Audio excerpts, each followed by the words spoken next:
नमस्कार मु दीपा आपण मानक ओम दीपा ओडिया किचन को मु स्वागत करुची। आज मु आपण मानक सहित आलू चिप्स रो रेसिपी शेयर करुची जहा कि आपण को बहुत पसंद लागिवो। आ जदि एही वीडियोटी पसंद लागे ताहले सब्सक्राइब कर दियंतु और पाखरे थिबा बेल आइकन को क्लिक करंतु जहा द्वारा आपण माने नुवा नुवा वीडियो रो नोटिफिकेशन सर्वप्रथम पाई परिबे।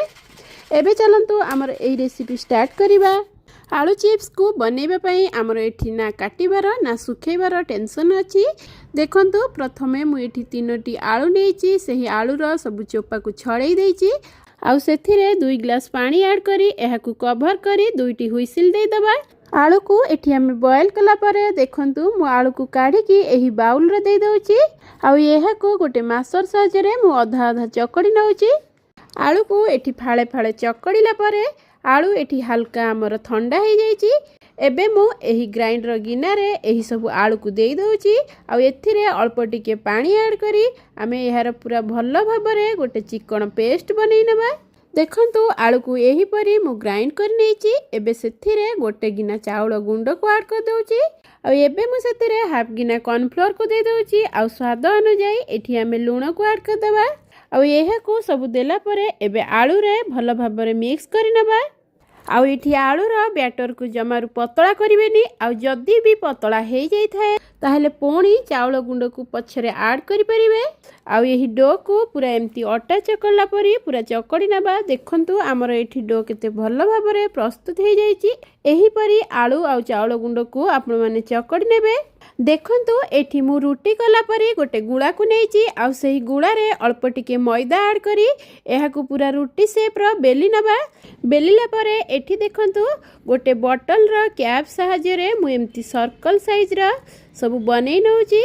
आपण माने निश्चय एही परी बनै की पिला मानन को खाइबा को दियंतु। देखिबे पिला माने बहुत खुशी हेबे आ एहा को बनैबा को मध्य अति सहज लागिबो। आ एथिरे पिला मानकर देह किछि खराब हेबार नाही आ टेस्ट एकदम पूरा मार्केट रो किनि की खाइला परी लागिबो। एबे हमर एही चिप्स पई सुखिला मसला प्रस्तुत करनबा। देखंतु मु एठी गोटे चमच लंका गुंड आ गोटे चमच धनिया गुंड आ एठी गोटे चमच चाट मसला को ऐड कर देछि।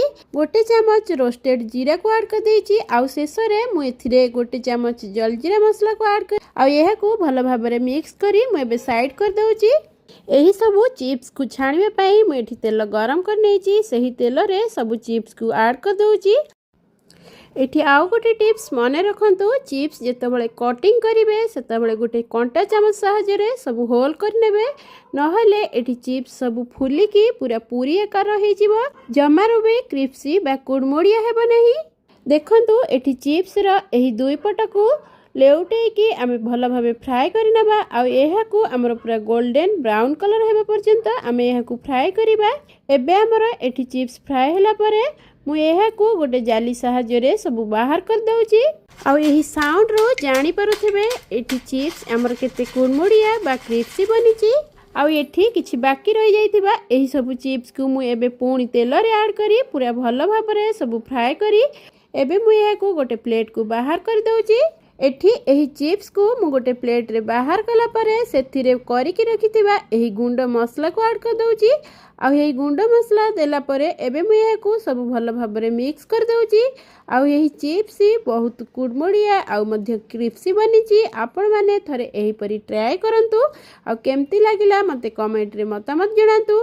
पिला माने साधारणतः चिप्स खाइबा को बहुत पसंद करथांती। आपण माने बाहरु चिप्स किनि की देबा अपेक्षा आपण माने निश्चय एही परी थरे घरे बनै की छुआ मानन को खाइबा को दियंतु। देखिबे बहुत टेस्टी लागिबो आ मध्य हेल्दी मध्य रहिबो।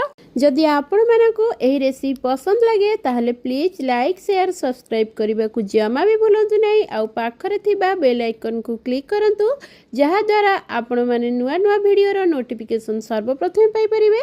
ताहले रहूची पुणी आसीबी आउ एक नुआ रेसिपी नै की। नमस्कार।